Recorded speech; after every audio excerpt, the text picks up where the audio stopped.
Hi Anand Sai గారు, hi sir. Congratulations. Thank you. After long years me Yeah. Cinema వచ్చింది. Yeah ఎలా అనిపించింది sir? Good అండి, వెరీ గుడ్ ఎక్స్పీరియన్స్. ఎందుకంటే 7 years గ్యాప్ తర్వాత సినిమా చేయడం, అంటే ఆ గ్యాప్ అనేది నాకు ఈ టెంపుల్లో వర్క్స్లో ఉన్నాను కాబట్టి నాకు అందువల్ల 2 చోట్లను మనం పని చేయలేం. అవును. బికాజ్ టెంపుల్ తీసుకుంటే నేను చేయలేను. And దాంట్లో అది స్టడీ చేయడం అంతా నాకు టుక్ మీ 7 years.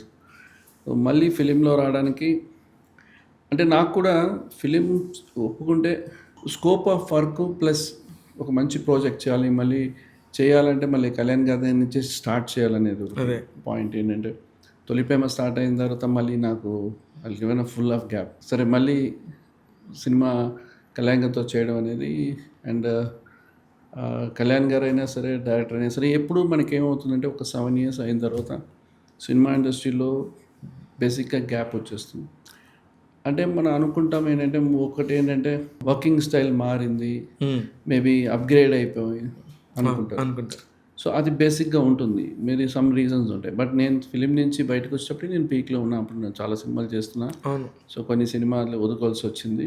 తర్వాత ఇప్పుడు ఈ సినిమా ఒప్పుకున్న తర్వాత నాకు వాళ్ళని నమ్మడం. బేసిక్గా ఏంటంటే కళ్యాణ్ గారికి తెలుసు నా గురించి, బట్ నేనంటే అదే ఫీల్డ్లోనే అదే ఆర్ట్లో ఉన్నాను. So is very confident. And Harish గారికి ఆయన చూసిన వెంటనే నేను కలుస్తుంటాను, సార్తో కలిసేటప్పుడు ఆయన కలిసాను. అప్పుడు హరీష్ గారు కూడా అన్సాయి గారు ఏం చేస్తారా మా సినిమా అని అట్లా అడగడం జరిగింది. కళ్యాణ్ గారు కూడా కళ్యాణ్ గారు అడిగారు, ఇది అయింది మేము అడిగారు, ఏంటి ఆనంద్ సాయి చేస్తావా అని అన్నారు. సో ఒక నిమిషం నాకు జస్ట్ వెయిట్ గ్యాప్ చేసి ఇచ్చాను. తర్వాత యా చేస్తాను అన్నప్పుడు కళ్యాణ్ గారు ఓకే గుడ్ అని చెప్పి ఈజ్ వెరీ హ్యాపీ. సో అట్లాగా స్టార్ట్ అయింది మూవీ చేయడం అనేది. బట్ నాకు కొంచెం భయం ఉంది, ఎందుకంటే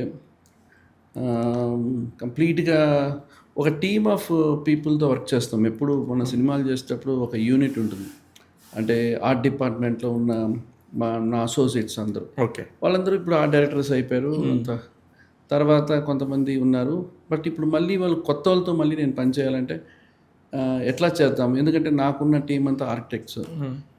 ఇప్పుడు ఏంటంటే సినిమా అనేటప్పుడు మనం ఆర్కిటెక్ట్స్ని తీసుకొని రాలేము, బికాస్ దానికి నేనే ఒకప్పుడు చైర్మన్గా ఉన్నాను ఆర్ట్ డైరెక్టర్ అసోసియేషన్లో. సో తర్వాత నాకు కుదరలేదు, అందుకే నేను రెసిగ్నేషన్ కూడా ఇచ్చా. ఎందుకంటే నాకు టెంపుల్ వర్క్లో ఉన్నప్పుడు కుదరట్లేదు. అవును. సో మనం మీటింగు ఏదైనా ఒక పోస్ట్ తీసుకుంటే దానికి రెస్పాన్సిబిలిటీగా ఉండాలి తప్ప ఆ పోస్ట్ అనేది నాకు ఇంపార్టెంట్ కాదు, బట్ మనం దానికి ఏదైనా చెయ్యాలి. కరెక్ట్. సో నా బదులు they can do some other బెటర్గా చేస్తారనే విషయం. సో ఆ రకంగా డెసిషన్ తీసుకొని సో 1-2 సార్లు చేద్దాం అనుకున్న టైంలో అట్లాగే స్టార్ట్ అయింది, మొదలైందండి ఈ మూవీ. అసలు ఆ గ్యాప్ ఎందుకు ఇచ్చారు? ఆ 1 minute గ్యాప్ ఏం ఆలోచించారు? అంటే 1 minute గ్యాప్ అంటే నాకు చెయ్యాలా వద్దా అంటే చెయ్యాలని ఇంట్రెస్ట్ ఉంది, బట్ ముందుకు ఎట్లా వెళ్ళాలని. ఎందుకంటే మళ్ళీ బిగినింగ్ అండి ఇది, ఎప్పుడు సినిమాలో కానీ మీరు అన్ని సినిమాలు నాకు తెలిసి మీరు ఆల్ స్టార్స్తో వర్క్ చేశాను. ఆ పెద్ద పెద్ద డైరెక్టర్స్ రాజమౌళి గారితో చేశారు, వినాయక్ గారితో చేశారు, బోయపాటి శ్రీని గారితో చేశారు. మీరు చేయని డైరెక్టర్ దాదాపుగా లేరు. అందులో బ్లాక్ బస్టర్ డైరెక్టర్లు అందరితో పనిచేశారు, వంశీపైడిపల్లితో, బృందావనం కానీ అలాగే అందరితోనూ చేశారు మీరు. అలాంటప్పుడు మీకెందుకు భయం ఉంటుంది? భయం అంటే అండి, ప్రతి సినిమా నాకు ఎప్పుడు చేసేటప్పుడు అంతా ఒక భయం ఉంటుంది. ఎందుకంటే మనం సినిమా చేసేటప్పుడు ఎక్స్పీరియన్స్ ఒకటి ఉంటుంది, బేసిక్గా మనకు ఎక్స్పీరియన్స్ ఉంది. But at the same time team ఎట్లా సెట్ చేయాలి, ఓకే, మళ్ళీ లొకేషన్స్కి వెళ్ళాలి, మళ్ళీ చేయాలి, మళ్ళీ స్క్రిప్ట్ వినాలి. సో నేను కొంచెం తెరవగా వెళ్తాను. ఒక సినిమా సైన్ చేసిన తర్వాత ఇమ్మీడియట్గా ఈ సినిమాకి ఒక డైరెక్టర్ డిపార్ట్మెంట్ ఒక లిస్ట్ ఇస్తే దాన్ని ఫాలో చేసే పర్సన్ కానీ నేను కథ విని దానికి ఇప్పుడు వాళ్ళు ఒక 10 లొకేషన్స్ చెప్తే నేను కథ వినిన తర్వాత మేబీ అది 15 లొకేషన్స్ అవుతాయి. సో నేను అంటే డీటెయిల్గా మూడ్ బోర్డ్ వర్క్ చేస్తాను. సో ఆ రకంగా నాకేంటంటే ఇప్పుడు ఎట్లా ఉంది సిస్టమ్ తెలియదు, ఆ చిన్న కన్ఫ్యూషన్. బట్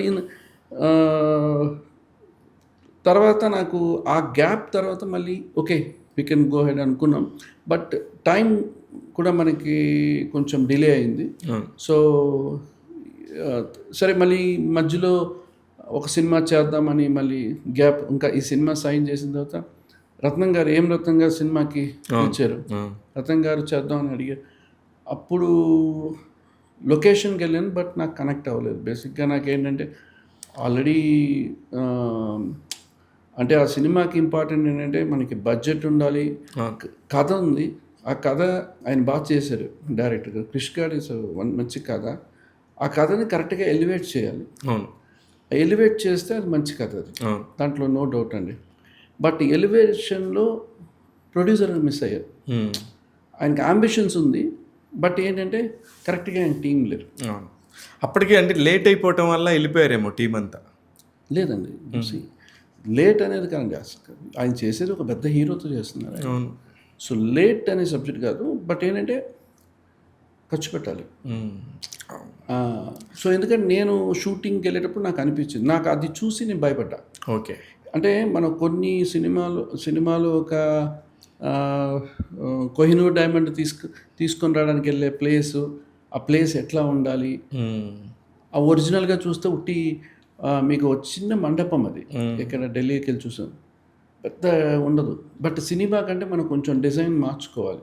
అంటే అంబియన్స్కి, లుక్కి సినిమాని పెంచాలి, ఎలివేట్ చేయాలి. ఇప్పుడు మొఘలి ఆజం చూస్తే మీకు ఒక ఎలివేషన్ ఉంటుంది. సో మనం ఆ ఎలివేషన్ చేయాలి. ఆ ఎలివేషన్కి వీళ్ళు అంటే డాక్యుమెంటరీ లాగా ఏదో ఒకటి ఉంటే చాలు, ఇట్లాంటివన్నీ నాకేంటంటే నేను కాంప్రమైజ్ అవ్వను. బేసిక్గా నాకేంటంటే జెన్యూన్గా, అంటే ఎక్కడ ఖర్చు పెట్టాలి సినిమాలో, ఎక్కడ ఎన్హాన్స్ చేయాలని ఒకటి ఉంటుంది. సో అది మిస్ అయింది. అది మిస్ అయిన తర్వాత మళ్ళీ నేను ఏమన్నారు ఆయన పాపం మీరు చేయండి కోపడ్డారు యాక్చువల్గా. అంటే ఆయన కోపడ్డంలో రీజన్ ఉంది. బికాస్ ఏంటంటే నువ్వు చేస్తుంటే బాగుండదు కదా ఈ సినిమాకి అన్నారు. ఆయన చెప్పిన 100% కరెక్ట్. బట్ ద ప్రాబ్లం ఏంటంటే ప్రొడ్యూసర్స్లో లేదు. దాని తర్వాత చూస్తే మళ్ళీ మీరు చూడాలి, డైరెక్టర్ చేంజ్ అయ్యారు, అన్నీ చాలా జరిగిపోయింది. సో ఆ ఒక దాని తర్వాత అది నాకు ఒక తర్వాత నేను ఈ సినిమా సైన్ చేసే ముందు కొంత నాకు ఎవరు ఎక్స్పీరియన్స్ వాళ్ళు వద్దు, అంటే నాకు ఫ్రెష్ మైండ్గా ఉన్నాను. ఒక ఎక్స్పీరియన్స్, ఒక అతను శ్రీను అని ఒక అతను, ఆయన ఆ డైరెక్టర్గా ఒక పని చేశారు అప్పుడు. సో అతను అతను కొంచెం బ్యాకప్ పెట్టుకొని తర్వాత కొంచెం యంగ్స్టర్స్ అందరూ తీసుకొచ్చాను పెట్టి, నేను వాళ్ళు ఎట్లా ఉంటుందంటే నేను సినిమా చేస్తే ఎప్పుడు ఒక ఎడ్యుకేషన్లో ఉంటుంది. People has to learn everything, detailing, కథ విన్నప్పుడు ప్రాపర్టీస్, సో సో అట్లా ఒక డిస్కషన్స్, రీసెర్చ్ చేయాలి, ఆ మెథడ్. సో నాకు ఈ సినిమా చేసేటప్పుడు ఛాలెంజింగ్ ఉండేది. బట్ ఈ మూవీలో ఏంటంటే నాకు సినిమా రావడమే నాకు పెద్ద టెన్షన్. ఏంటంటే డేట్స్ 50 రోజులు ఉన్నాయి, 45 days ఇచ్చారు. ఈ 45 daysకి కంప్లీట్గా ఆల్మోస్ట్ సెట్లే సినిమా అంతా. మీరు సినిమా బిగినింగ్ నుంచి ఎండ్ వరకు మనం సెట్లోనే చేసాం. అన్ని సెట్లే. ఎందుకంటే పవర్ స్టార్ గారికి ఉన్న ఇమేజ్ దృష్టిలో పెట్టుకొని చేసుకోవాలి, డీటెయిలింగ్ ఉండాలి, ఎక్కడ కూడా మనం మిస్ అవ్వకూడదు. Overall the look. కొన్ని ఫస్ట్ ఫారెస్ట్ సీన్లు వాటిలో ఉన్నాయి సార్, అవన్నీ కూడా టింబర్ డిపోలు అవన్నీ చేసాం. అవి కూడా క్రియేటెడ్, ఎవ్రీథింగ్ ఇస్ క్రియేటెడ్. ఏది రావు రమేష్ గారు ఆ ఎపిసోడ్ కదండి. దాని తర్వాత వచ్చేది మీకు యాక్షన్ క్లైమాక్స్. ఓకే, తర్వాత ఒక వాటర్ ఫాల్ ఉండి బ్రిడ్జ్ మీద ఇద్దరు కలవడం, ఇట్లాంటి ఎపిసోడ్స్. తర్వాత ఒక డాబా సెట్, మళ్ళీ ట్రక్స్ దగ్గర మర్డర్ చేయడము, అట్లాగా. మళ్ళీ బిగినింగ్ స్ట్రీట్ సెట్, మన చారియట్ వచ్చేది, యూత్ సెట్ ఒకటి వేసాం.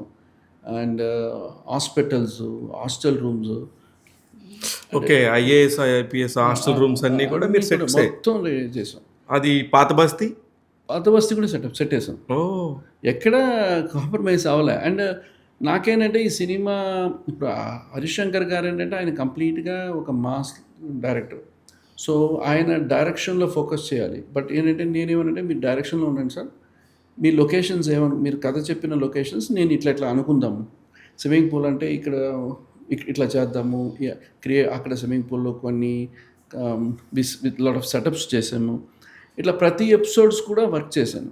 ఇప్పుడు జస్ట్ డార్క్ సినిమా కాదు ఇది. ఇలా మనం ఇప్పుడు వచ్చిన సినిమాలాగా ఏవి మనం డార్క్లో మనం కవర్ ఇదంతా కొంచెం బ్రైట్ సినిమా ఇది. సో కలర్ఫుల్గా ఉండాలి.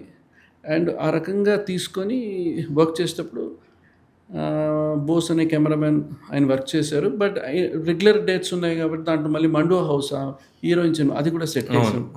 అది కూడా అది ఒక 3 days కోసం డన్ ద సెట్. అది అవునా? మండో హౌస్ అబ్బా, అది మ్యారేజ్ షూట్ చేసి మ్యారేజ్ షూట్ సెట్ అది మళ్ళీ క్రియేట్ చేసాం. ఓ సో ఇట్లా నెంబర్ ఆఫ్ సెట్స్ అంటే ఫారెస్ట్లో కొంత మ్యాచింగ్ చేసుకోవడం, మళ్ళీ ఒక ఫాస్ట్ ట్రైబల్ ఏరియా మళ్ళీ సెట్ చేసాం, అక్కడ సెట్ చేసాము. ఓ సో ఎక్కడ కూడా మాకు ఆ ప్లానింగ్ ఇంపార్టెంట్. అది ప్రొడక్షన్ డిజైనింగ్లో ఎక్కడ డిలే వచ్చినా కూడా మాకు షూటింగ్ డిలే అవుతుంది. డేట్స్ సార్కి ఒక ఆయన ఉన్న బిజీ షెడ్యూల్లో, సో అక్కడి నుంచి ఇక్కడికి రావడం, మళ్ళీ ఇక్కడికి వచ్చి షూటింగు, తర్వాత వర్షం వచ్చేటప్పుడు ఆ రోజు బ్రేక్ అవ్వకుండా ఇంకొక లొకేషన్లో ఎక్కడ చేద్దాము. ఓకే. బిగినింగ్లో ఆ సీఎం అది ఆ మర్డర్ జరిగేటప్పుడు మీకు చూస్తే ఆ కంప్లీట్ సెటప్ చేసాము రెయిన్లో, అక్కర్లీక్ అంతా చేసి ఆ మార్నింగ్ అది కూడా ఆ లుక్ ఉండాలనేది ఎక్కడ అంటే ప్రతిది కూడా ఫ్రేమ్ టు ఫ్రేమ్ వర్క్ చేస్తాను అసలు.